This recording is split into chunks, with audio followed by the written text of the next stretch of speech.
Só que ali, a partir daquele momento, Deus, né, usou ali aqueles servos de Deus para me curar. De repente, eu não sei se foi uma obra de macumbaria, eu não sei se era uma enfermidade. Através daquela oração, foi expelido algo da minha garganta que parecia um cérebro, assim, algo muito feio. E aí, a partir daquele momento, eu peguei e falei: não, Senhor, eu vou pro culto.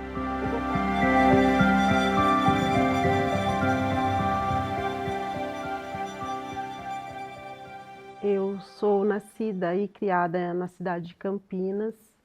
Atualmente eu estou morando em Presidente Prudente. Legal. Luciane, conta um pouquinho da sua história, né? Esse momento do crime, da prisão, como é que isso começou? Quanto tempo você teve presa? Assim, a minha vida, eu cresci vendo a criminalidade. A criminalidade, ela já estava dentro da minha casa, dentro da minha família. Então, para mim, aquela vida era uma vida normal, né? Entre aspas, porque eu não tive uma base, uma estrutura de uma família normal, comum. E então, para mim, aos 10 anos, eu já ingressei no crime. Assim, por ser, de uma certa forma, eu ter um exemplo dentro da família, não na questão até mesmo da minha mãe, mas na questão dos meus tios, na questão dos amigos, na convivência, porque eu vim da periferia. Eu vim da periferia de Campinas, aonde as pessoas traficavam, roubavam. Então, para mim, aquilo era um estímulo para também iniciar na carreira do crime. E com 10 anos, você entra fazendo o quê no crime? Aos 10 anos, eu iniciei pelo fato do que minha mãe, meu pai faleceu quando eu tinha 6 aninhos.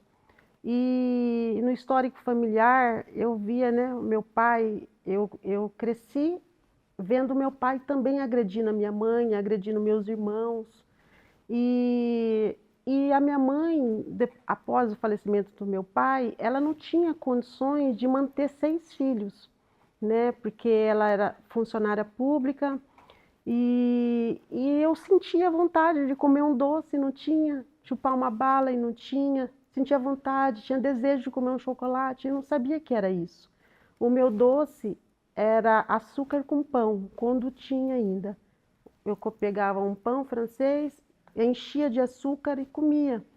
Então eu não tinha conhecimento do que era um doce. Eu ia no bar que tinha ali na periferia e via alguns doces, mas eu só ficava desejando, tinha vontade e não podia ter aquilo. Aí foi no momento que abriram um supermercado na cidade de Campinas, um supermercado Extra, e ali para mim, quando eu fui visitar aquele mercado, para mim, meus olhos brilhavam, eu tinha o desejo de comer aqueles doces, desejo de ter aquilo. E a única forma que me restou foi furtar aqueles doces, aquele chocolate. Então ali foi o início da, na vida do crime, né? Foi a primeira etapa. Aí depois tem outras etapas. Tá. Aí você começa pequenos roubos com 10 anos de idade. E chega em que nível de criminalidade quando você vai crescendo? Aí o que acontece, como eu já disse, que eu vim tendo como exemplo meus próprios familiares, minhas tias, que elas tinham como profissão o espianto. O que significa o espianto? Espianto é a pessoa que vai até um estabelecimento e furta aqueles objetos, geralmente mercados, farmácia. E então a minha tia já praticava, ela já praticava esses crimes. E aí foi quando eu, né, para mim aquilo lá era algo que poderia mudar a minha vida e que eu poderia ter mais regalia, poderia comer melhor, poderia ter uma vida diferente, e aí eu despertei o desejo, o interesse, aí ela me convidou para também fazer parte da equipe e, e eu, de início, como eu estava iniciando, eu que faria tudo, né? Na verdade, eu tinha uma determinada sacola, a gente entrava até mesmo em lojas que hoje, né, hoje já não tem mais, mas na época era o... Antes da Renner, era Macro, hoje eu não me recordo mais, mas eram umas lojas de eletrodoméstico que tinha videocassete, aparelho Nintendo, aparelho de CD. Então eu pegava umas sacolas bem grandes, eu entrava no mercado, elas me acobertavam e eu pegava e enfiava aqueles objetos, colocava dentro da sacola, colocava no braço e saía como se eu estivesse comprando. Então, conforme foi passando os anos, para mim era a minha profissão, porque eu achava que aquilo era normal. E realmente foi a partir daquilo que eu comecei a poder, né, a viver um pouquinho melhor, ter um sapato, ter uma calça, ter um vestido e poder comer melhor. Como você foi pega para parar numa prisão? Aí o que que acontece depois de fazer aquilo, né, como uma profissão, 10, 11, 12, 13, 14 anos, eu me envolvi com o pai das minhas filhas. Ele também já cometia também vários delitos, porque a nossa realidade era aquela, na periferia, e para nós a sociedade não fazia parte da nossa realidade. E aí, com 15 anos, eu acabei engravidando e com 16 anos eu tive minha primeira filha. E ali, a partir dessa idade, eu já estava muito visada. Aonde eu entrava, os seguranças iam atrás de mim. Aí eu tinha que viajar para São Paulo, eu tinha que viajar para Sorocaba, eu tinha que viajar para diversas cidades que era interior, Jundiaí, porque aí eles não me conheciam e eu conseguia fazer os roubos. Mas mesmo assim, depois de muito tempo, até mesmo no interior, nos lugares que eu fazia as viagens, eu já estava visada. Aí até que eu decidi já iniciar a partir já para o tráfico de drogas, porque também a minha família também já fazia algumas coisas, já traficava, e foi aonde que eu peguei e comprei uma mercadoria com alguém da família e na minha própria casa eu abri o meu ponto ali, a minha biqueira era na minha própria casa, e aí a partir disso, né, eu fui crescendo, né, aí a quantidade que eu vendia, aí foi aumentando, eu comecei a ficar bem conhecida, e até que chegou um ponto já em 2002, o pai das minhas filhas, ele também a criminalidade dele foi aumentando, né? Porque aí de assaltar residências, ele já passou depois para um 57, depois para um 57 ele foi para roubo a banco, depois de roubo a banco ele foi para carro forte. E devido ao nome dele, como foi ficando um nome bem conhecido no país, acabou interferindo até mesmo na vida que eu levava. Porque os polícias, eles eram loucos para colocar a mão em mim, mas eles não conseguiam, né? E aí, numa determinada negociação que uma gerente minha estava fazendo, e nessa negociação com umas pessoas do Rio de Janeiro, esse telefone estava grampeado. E aí, como a loja o ponto de droga que eu tinha já estava, faltou a droga e faltou a mercadoria, para abreviar a vinda da droga, ela foi até na cidade de Capão Redondo para trazer a droga mais rápido, e nisso, na ligação do telefone, ela pegou e falou assim, a traficante, antes desse acontecimento dela ir para São Paulo, desculpa. Na ligação, na interceptação telefônica, ela falou assim, olha, eu estou negociando com a mulher de fulano, e essa mulher é uma das maiores traficantes daqui de Campinas. Então, vai precisar de uma maior quantidade de mercadoria que depois ela vai começar a pegar uma quantidade maior. E aí o que que aconteceu? Como o nome do pai das minhas filhas já estava bem conhecido, os policiais foram, né, através do grampo, conforme a funcionária e outros traficantes foram até Capão Redondo, eles foram lá, voltaram para Campinas, que eles não podiam fazer o enquadro, eles não podiam pegar droga, porque eles estavam na cidade de São Paulo, eles tinham que fazer a apreensão em Campinas. Aí chegou no momento ali, para pegar a droga, eles acharam que era eu, que tinha falado no telefone e que minha gerente era eu. E aí no momento eles tiveram uma grande surpresa, que não era. Só que nesse momento todo mundo foi preso e o delegado, mesmo eu não estando presente, ele pediu minha prisão preventiva. E nesse momento que ele pediu minha prisão preventiva, eu estava grávida de 7 meses. E aí o que que acontece? Nessa prisão, eu fui pedir ajuda, né, para uma pessoa da minha família, e que eu precisava ser internada, porque eu estava 7 meses e saiu a preventiva, e eu não tinha lugar para fazer a cesárea, porque senão eu iria ser presa. Aí no momento que essa pessoa da minha família arrumou o hospital, arrumou a médica para fazer o meu parto, de repente ela mesma me delatou. Falou para a polícia que eu estaria em tal hospital, em tal local, que poderia ir lá, que era só me buscar. Aí nesse momento foi que eu fui presa e começou daí, a partir daí que Deus começou a transformar a minha vida.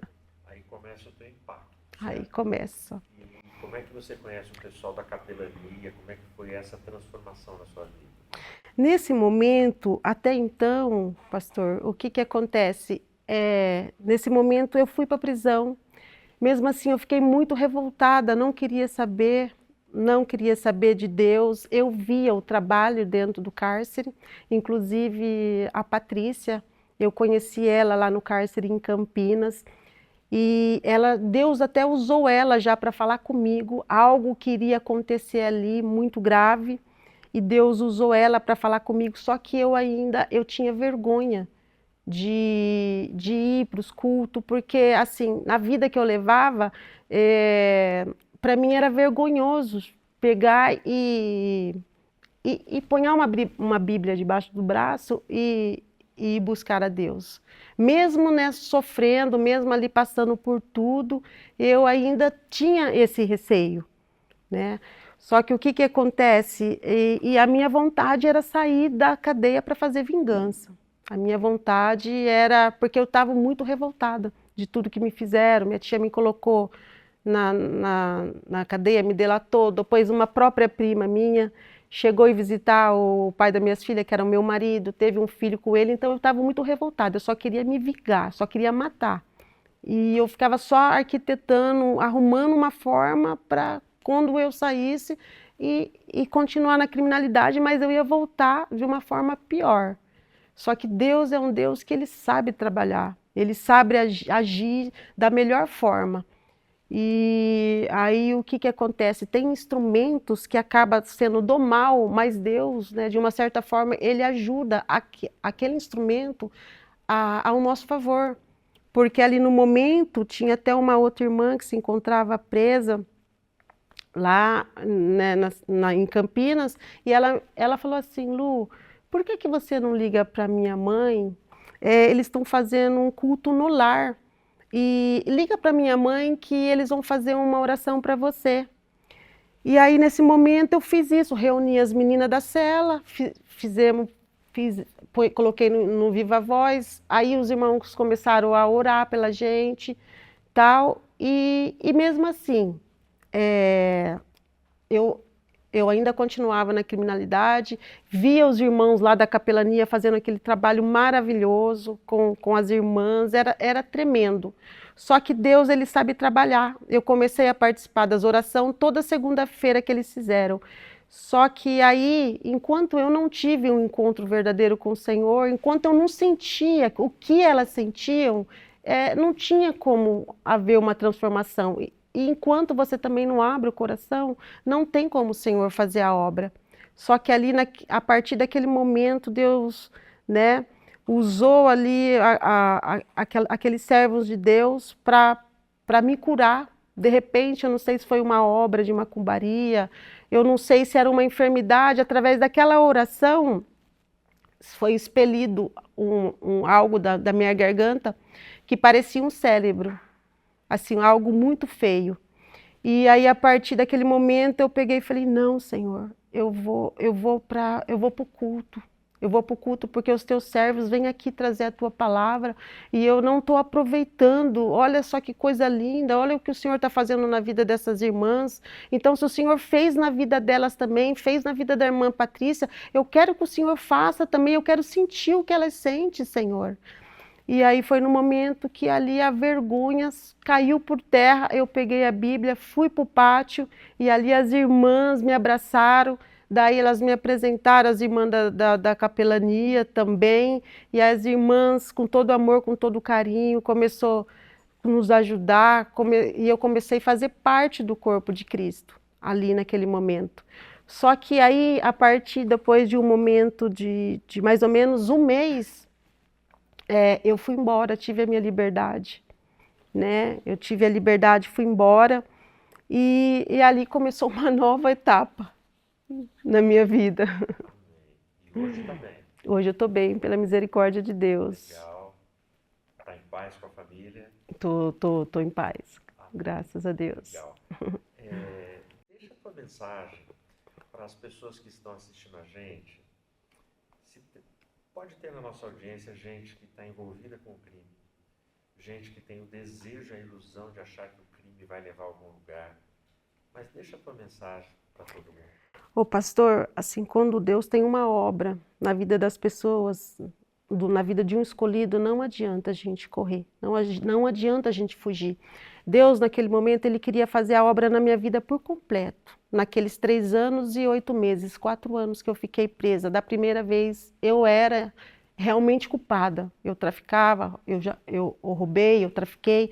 Então, eu estava pagando por algo que eu cometi.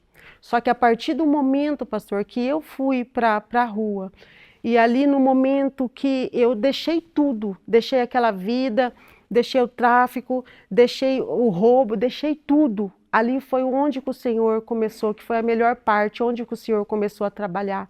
Ali no momento ali que a pastora me acolheu na rua e ela falou, Deus tem uma obra na tua vida, vamos legalizar a sua situação, você precisa casar com seu marido e você precisa deixar tudo certinho, porque nós precisamos de você para levar a palavra do Senhor para outras pessoas, para o Senhor fazer também a obra na vida de outras pessoas.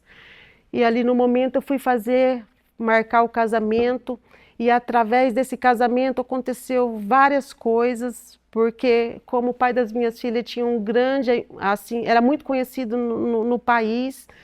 No momento ali que eu ia fazer o casamento, marquei o casamento para fazer em Venceslau, uma jornalista fez uma matéria falando várias inverdades dele, que ele tinha sido violentado sexualmente, e ali ele ficou muito furioso. E nesse momento, pastor, o que aconteceu? Eu peguei, naquela época ele falava no telefone, e ele ficou sabendo da notícia e ele falou assim, eu vou acabar com a vida dessa jornalista. Olha o que ela está falando. Um casamento que iria ser feito, o que eles têm a ver com a nossa vida? Eu vou acabar com ela. E ali no momento eu falei para ele, não faça isso não. Entrega na mão de Deus, que a justiça provém somente de Deus. Não faça isso não. E ali o que acontece, pastor? Ele pegou os meninos dele, os comparsas dele, e mandou eles jogar esses explosivos, essas granadas na RAC, né, de Campinas, que é uma rede de comunicação. E ali naquele momento, o que aconteceu? Pela misericórdia de Deus, os dispositivos não foram acionados, eles não souberam manusear, porque senão ia destruir aquele lugar. E ali, através de uma fala minha que eu falei para ele, que eu falei assim para ele, olha, entrega na mão de Deus. O delegado foi e pediu minha prisão preventiva. Só que naquele momento eu já tinha deixado tudo, deixei a criminalidade, deixei o mundo, porque eu falei, nunca mais eu vou entrar num lugar desse. Eu não quero mais passar por isso, não quero deixar minhas filhas longe da minha presença, eu quero criar minhas filhas, eu não quero mais isso. Só que o que acontece? Deus, ele se importa com as nossas vidas, só que muitas das vezes o nosso sofrimento, ele, de uma certa forma, ele quer nos salvar. Se nós vamos sofrer ou não, isso daí é uma consequência. Só que ele queria mostrar o poder dele para as outras pessoas, outras mulheres que me viram antes. A Lúde antigamente, que traficava, que era quiaqueira na cadeia, que batia em funcionária, que saía na mão com bandidona, e que porque não tinha tempo ruim, que a gente tem essa carinha, mas agora que a gente é convertida, então Deus colocou um brilho, nos fez de outra forma, né? Mas antes, aqueles demônios todos que tinha na nossa vida, nós era marionete de Satanás. Então o que acontece? Através do meu retorno, quando o delegado foi lá na minha casa me buscar, e eu retornei para o cárcere novamente, ali eu, de uma certa forma, me revoltei. Eu falei, Senhor, mas o Senhor sabe que eu deixei tudo por amor a Ti. O Senhor sabe que eu não quero mais saber dessa vida, e o Senhor permitiu novamente que eu viesse parar nesse lugar? Senhor, o que é isso? Aí Deus usou uma irmã lá dentro e falou assim, não, é tempo de descer, é tempo de clamar, é tempo de buscar, porque Deus quer te usar aqui dentro. Deus quer mudar a tua história da mesma forma que Deus mudou a sua história. Deus quer mudar a vida dessas mulheres que estão escravizadas ainda no lebianismo, estão escravizadas no mundo das drogas, estão escravizadas no mundo do crime. Deus quer fazer isso. No mesmo momento, coloquei meu rosto, minha cara no chão, meu rosto no pó, e ali eu falei, Senhor, eis-me aqui. Faça da minha vida o teu querer, faça da minha vida a tua vontade, que não seja feita a minha vontade, mas que seja feita do Senhor. Ali eu me envolvi na obra de Deus, falando do amor de Jesus, e as pessoas davam credibilidade porque eu não fui para Jesus, porque eu ramelei, porque eu vacilei no crime, porque eu deixei brecha, mas porque eu era infeliz sem Jesus. Eu não tinha alegria, eu não tinha paz, nada me preenchia, droga não me preenchia, prazeres mundanos não me preenchia. O verdadeiro prazer, a única coisa que me preencheu verdadeiramente foi a presença do Senhor Jesus. E ali, pela misericórdia de Deus, pastor, eu fiquei 1 ano e 8 meses. Mas ali eu fiquei 1 ano e 8 meses pregando a palavra de Deus, falando que Jesus é bom, falando que o Senhor poderia mudar a vida deles também, assim como mudou a minha, e que Deus tinha uma obra na vida de cada uma delas. E ali o Senhor foi libertando, foi restaurando. Quando a Patrícia foi embora, em 2011, eu cheguei na penitenciária do estado, a Patrícia estava ganhando a liberdade dela. E aí ela pegou e falou assim, você não tem para onde correr, você vai fazer a obra de Deus. Você vai fazer a obra de Deus. Eu falei, Pati, pelo amor de Deus, Pati, você está indo embora, como que eu vou fazer a obra nessa cadeia, do tamanho dessa cadeia? Né? E assim, com receio, mas eu já estava fazendo, só que eu estava fazendo em Campinas. Depois Deus me transferiu para uma penitenciária imensa. E ali o pessoal da capelania me transferindo, né? De um pavilhão para o outro, porque aonde o Senhor, eu pisava as plantas dos pés, as pessoas vinham ouvir a palavra do Senhor, e vidas se rendiam aos pés do Senhor, lésbicas deixava de ser lésbica e queria sentir a presença de Deus, queria conhecer esse Deus, e aí eu ia passando de pavilhão por pavilhão, ganhando as almas para o Senhor. Aí até no momento que o Senhor, pela misericórdia, várias filhas na fé foram alcançadas pela palavra, aí o Senhor falou, agora é o seu tempo, agora é o momento de você ir embora. E aí, pastor, é onde que chega, né? Algo que para mim seria impossível, o Senhor me deu a minha liberdade. A partir daquele momento que eu tive a minha liberdade, o Senhor falava ao meu coração, filha, você verá o que eu farei na sua vida. O que eu tenho para você é muito mais além daquilo do que o olho viu e o ouvido ouviu. Se me obedecer, se continuar me servindo e se continuar me obedecendo, você vai ver o que eu vou fazer na tua vida. De repente, pastor, o Senhor, Ele me tirou da cidade de Campinas, me levou para a cidade de Presidente Prudente, E ali no cultuar o Senhor usou uma serva dele e falou: filha, o Senhor me mostra que você tem um grande desejo de entrar numa faculdade. O Senhor me mostra que para você ir para essa faculdade e para você fazer a tua matrícula, que Ele vai ser contigo. E para mim, pastor, era impossível, porque uma menina que não tinha quase estudo.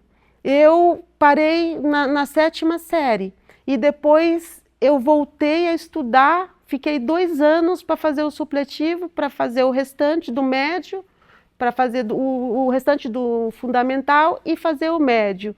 E ali 2 anos ralando, estudando, e eu falei: Senhor, eu quero, Senhor Jesus, eu quero ser alguém na vida, eu não quero, Senhor Jesus, ser o Senhor falou que o impossível é para ti, e eu quero, Senhor, entrar nessa faculdade. Aí depois desses 2 anos, pastor, fui fazer minha matrícula. Eu falei: Senhor, e agora? Vestibular é muito difícil, como que eu vou fazer um vestibular? E ali, pela glória de Deus, o Senhor me deu graça, eu passei no vestibular, ingressei ali na faculdade, fiz os 5 anos do direito, né? E ali eu falei: Senhor, e agora? O que eu vou fazer?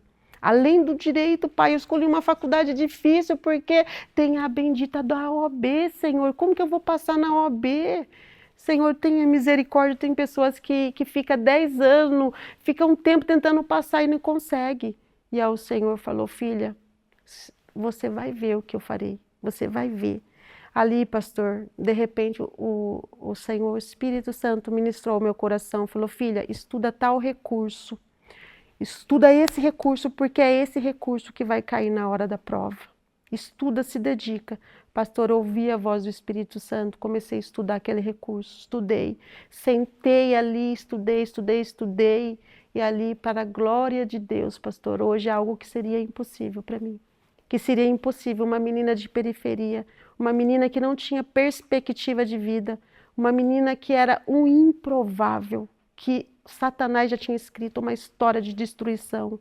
Ali o Senhor Jesus Cristo me deu uma nova vida, uma nova história. Hoje, para a glória de Deus, pastor, não para minha exaltação, porque eu sou pequenininha, quero continuar pequenininha, mas para a glória daquele que é único, que é digno de toda a honra e de toda a glória. Hoje eu sou uma advogada, pastor, coisa que era impossível. Hoje eu ando de cabeça erguida, hoje eu ando com dignidade, hoje eu tenho dignidade, pastor. Eu tinha medo. Eu tinha medo quando eu estava no crime, da polícia invadir minha casa. Eu tinha medo dos outros criminosos também que fazia parte da minha vivência ali me matar, porque era um querendo engolir o outro. Então eu não tinha paz. Mas hoje, para a glória de Deus, hoje o meu desejo é só de glorificar, só de exaltar. Hoje o meu desejo, pastor, hoje eu atendo encarcerados. Hoje a minha especialização é o criminal e execução penal. Hoje, quando eu faço atendimento nos cárceres, eu falo para eles: ó, essa vida que você está vivendo, o Senhor Jesus pode mudar. O Senhor Jesus pode te transformar. O que Ele fez da minha vida, Ele pode fazer na sua. Aceita o Senhor Jesus como seu único e suficiente Salvador e você verás o que o Senhor vai fazer. E ali eu faço o apelo e ali as pessoas choram. Aceita o Senhor Jesus. E hoje o meu maior prazer é esse. Além de fazer a obra através do direito, hoje eu vivo do direito, ou vivo da minha profissão hoje, e eu ainda ganho almas. Então o que o olho não viu, ouvidos não ouviu, é aquilo que o Senhor pode fazer na vida de todos aqueles que abrir a porta do seu coração e deixar Jesus entrar, porque só Ele pode abençoar. O sistema carcerário, o governo não pode ressocializar ninguém, mas Jesus ressocializa. Só Jesus muda a história, só Jesus transforma. Se eu fosse uma governante, pastor, sabe o que eu faria? Eu colocava a capelania dentro do cárcere. Eu enchia os presídios da capelania, porque é um ministério glorioso, é um ministério que salva, que liberta, que transforma. Eu amo a capelania carcerária e eu quero fazer um dia fazer parte da capelania, porque a capelania é pessoas que saem dos seus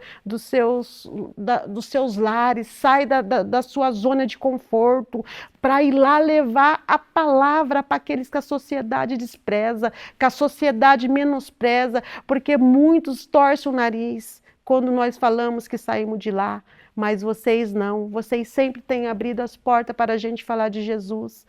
O ministério de vocês é um ministério abençoado, que eu glorifico a Deus pela vida do Senhor, eu glorifico a Deus pela vida da missionária Solange, porque são pessoas que amam almas, amam vidas e quer ver a transformação e quer ver a mudança de vida. A alegria de vocês eu vejo, a alegria da missionária Solange, quando vê as nossas vidas, eles tendo o prazer de ver nós restituídas, transformadas, eu vejo a alegria de cada um de vocês. Então, pastor, eu peço, né, que vocês continuem com esse trabalho, continuem fazendo isso, continuem mesmo levantando mesmo obreiros para continuar com esse trabalho, porque esse trabalho, olha o fruto que vocês deram hoje. Uma menina que era uma criminosa, que não tinha perspectiva de vida nenhuma, uma menina de periferia, hoje uma advogada, pastor. Isso para mim é algo tão glorioso. Eu olho para mim e falo, Jesus, olha o que o Senhor fez comigo, eu não acredito, só o Senhor poderia fazer isso comigo, mais ninguém. E hoje eu glorifico a Deus porque eu sou muito feliz. A minha alegria é só querer glorificar, exaltar. Na igreja as pessoas ficam até incomodadas porque eu glorifico mesmo, exalto, grito. Só que as pessoas não sabem de onde o Senhor me tirou. Não sabem. Então, pastor, eu já agradeço essa rica oportunidade, viu? Muito obrigado por tudo que vocês fazem através da capelania. Amém?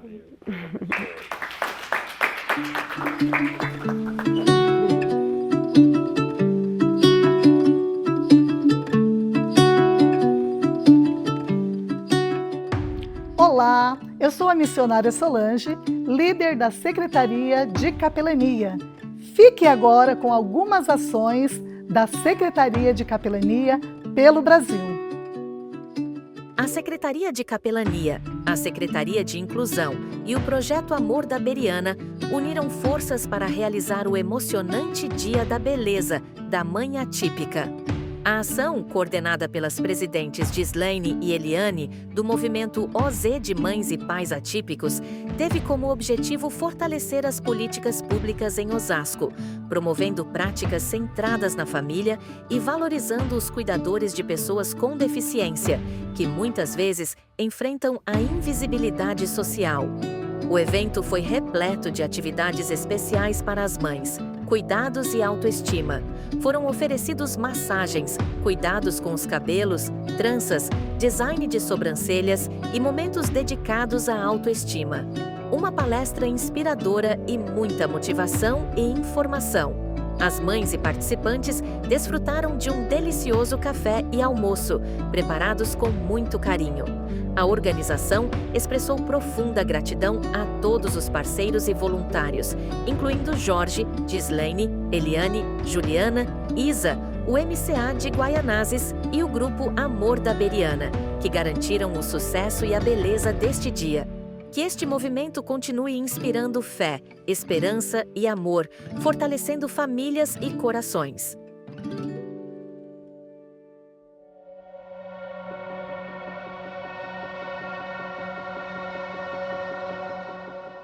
Olá, sou o pastor Evaldo Caetano, congrego na IAP de Guaianazes. É um prazer estar com todos vocês aqui hoje na TV Viva Promessa. E hoje eu quero falar alguns minutinhos com vocês a respeito do tema a importância dos capelões realizarem missões no cárcere. E quero usar para minha fala uma fala do Senhor Jesus no Evangelho de Marcos, no capítulo 16 e o versículo 15, quando ele diz assim: ide por todo o mundo, pregai o Evangelho a toda a criatura. Perceba bem isso, dois detalhes. Primeiro, Jesus diz, ide por todo o mundo. E depois ele fala, pregar o Evangelho a toda criatura. Então, ninguém está isento desta oportunidade de ouvir o Evangelho, porque o Evangelho deve ser pregado por todo mundo e também a toda a criatura. Então, a importância dos capelões realizarem estas missões, porque as pessoas que estão encarceradas, elas também precisam ouvir a respeito desta palavra, a palavra de salvação. O chamado missionário, ele desconhece barreiras.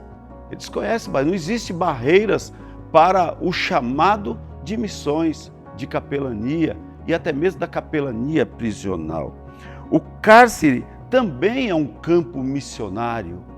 Nós precisamos entender que as pessoas que estão encarceradas, elas estão sedentas do amor de Jesus Cristo e que o cárcere também é um cenário muito importante. Ele é um campo missionário, é um lugar onde os missionários levam o amor de Deus. E o amor de Deus, ele impacta e muda e tem poder para transformar a vida das pessoas que estão ali dentro.